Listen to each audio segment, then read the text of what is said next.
ရုတ်မှာကစားခဲ့တဲ့အာရှယူဆက်ခွန်အမျိုးသမီးပြိုင်ပွဲအုပ်စုအဖွင့်ပွဲမှာမြန်မာယူဆက်ခွန်အမျိုးသမီးတင်ဟာအင်ရှင်တရုတ်တင်ကို6-9 ဂိုးမရှိနဲ့ဂိုးပြည့်ရှုံးခဲ့ပါတယ်။ဒီပွဲမှာမြန်မာယူဆက်ခွန်အမျိုးသမီးတင်ဟာတရုတ်တင်ကိုအဖက်ဖက်ကနေရှင်ကစားနိုင်ခြင်းမရှိဘဲနဲ့ဂိုးပြည့်ရှုံးနေခဲ့တာပါ။တရုတ်တင်ဟာမြန်မာထက်ခန္ဓာကိုယ်ဖွဲ့စည်းပုံနဲ့ရက်မောင်ပုံပုံမြင့်မားသလိုတူးချင်းဘောလုံးစွမ်းရည်ပိုင်းမှာလည်းတိတာတော့ကွာဟနေပါတယ်။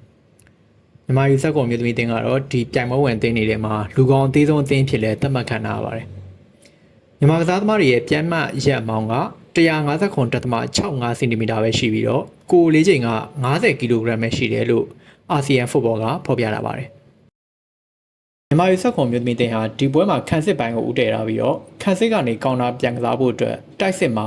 ရှင်းသန့်ဖြူစင်ပြုံးတယောက်ထဲသာထောင်ကစားခဲ့ပါတယ်။ဒါမဲ့လည်းပွဲစားရဲဆိုတာနဲ့ပဲအင်ရှင်တရုတ်တင်ကဇက်တိုက်ဆိုသလိုဖိအားပေးကစားနိုင်ခဲ့ပြီးတော့ပထမပိုင်းမှာလည်းမြန်မာအသင်း3 ဂိုးပြတ်ရှုံးနေခဲ့တယ်လို့ဒုတိယပိုင်းမှာလည်းတရုတ်အသင်းကပဲ3 ဂိုးထပ်သွင်းကပွဲပြီး6 ဂိုးပြတ်နဲ့မြန်မာအသင်းရှုံးနေခဲ့ပါတယ်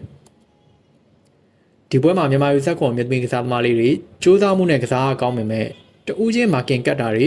ဂိုးအီရီယာရဲ့ဆုံးဒဖက်ကာကွယ်မှုတွေကတော့လိုအပ်နေသေးတာမြင်တွေ့ရပါတယ်ဒါအပြင်ကိုသမားလေးအနေနဲ့လည်းအမြင့်မောဖန်ယူမှုတွေမှာလိုအပ်ချက်တွေရှိနေသေးတာကိုတွေ့ခဲ့ရပါတယ်ဒီပွဲမှာချီးကျူးရမှာကတော့မြန်မာယူဆက်ခွန်မြတ်မီတင်ကောင်းဆောင်တဲအီလိုက်ပါ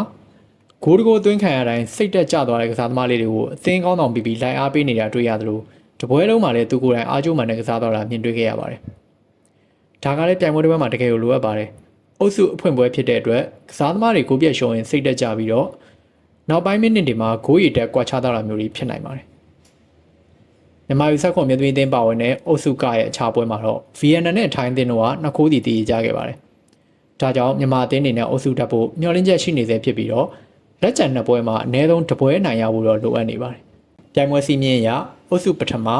ဒုတိယ2သင်းအပြင်အုပ်စု3ခုကအကောင်းဆုံးအုပ်စုတတိယအရ2သင်းလည်းခြေစစ်ပွဲအောင်မှာဖြစ်လို့မြန်မာအသင်းအနေနဲ့ထိုင်း VNN တို့ပွဲတွေမှာရလဒ်ကောင်းဖို့လိုအပ်နေပါတယ်။မြန်မာယူဆက်ခွန်အသင်းဟာအုပ်စုဒုတိယပွဲဖြစ်မေလ4ရက်မြန်မာစံတော်ချိန်နေ့လယ်2နာရီမှာထိုင်းအသင်းနဲ့ဆက်လက်ရှင်ပြိုင်ရမှာပဲဖြစ်ပါတယ်။